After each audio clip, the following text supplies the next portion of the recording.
Hi, my name is Gemmicka Piper, and I am the Humanities Librarian for IUPUI University Library. Here with me today is my colleague, Jere Odell. Jere, what poet or poem will we be discussing today? I'm going to read a poem by John Matthias. He's an Indiana poet, and he lives in South Bend, Indiana. He's written about 24 books of poetry and some nonfiction, some literary criticism, and some plays. And I'll be reading from his book, Kedging, and the poem I'm reading is called For My Last Reader. It's 1 page long, so it's accessible to a lot of readers. For my last reader. There were not many of you to begin with. Nonetheless, I worked with all the skill I could muster. It probably wasn't enough. Still, for a while, I felt as if I might be in touch with people I'd never met. An exhausted graduate student taking a break from the 16th century, a nun here and there, a teenage boy who couldn't get a date, a bad poet who wanted to write like me. It was a little community, a silent chat room where nobody spoke before the computers took over for good. But I never heard what they made of it all. I was there and not there. In the end, they began to give it up. The boy found a girl who would marry him. The nuns returned to Christ. The grad student failed his comps and took up crime. And the bad poet ceased to read altogether and only wrote.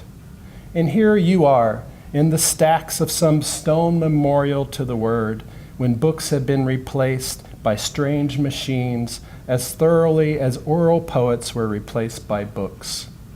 Lord knows what you're doing there, curious, it may be, about the past, or possibly just lost.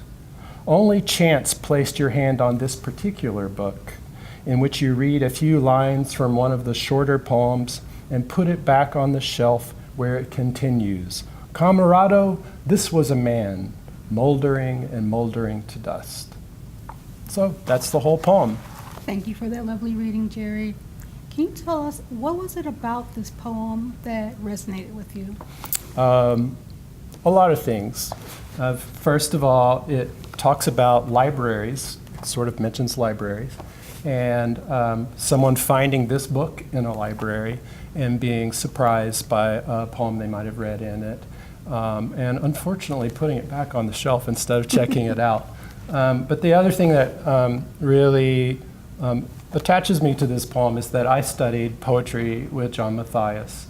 And so it talks about a bad poet that wanted to write like him, and that might have been me. I still try to write like John Matthias, actually. And I failed to reach his level of expertise. So the poem speaks to me both in my current profession as a librarian and in what I try to do in my free time, write poetry. Okay. And who would you recommend this book to and why?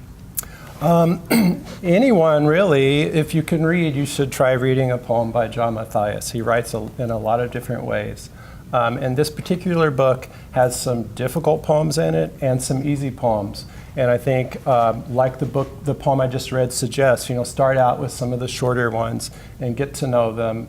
There's a really great poem in here about tsunamis and how animals know they're coming. It's a really short and accessible poem for a new reader. And then some of the other poems will take a little more work, but like many things that take more work, the poems they stick with you longer, and they're really worth the effort. The book's called Kedging, and it's from 2007. And I mean, take a look at all of John's books. They're really fun, and there's a lot of variety, and there's something for everyone. Thank you for your time today, Jere. Thanks, Gemmicka.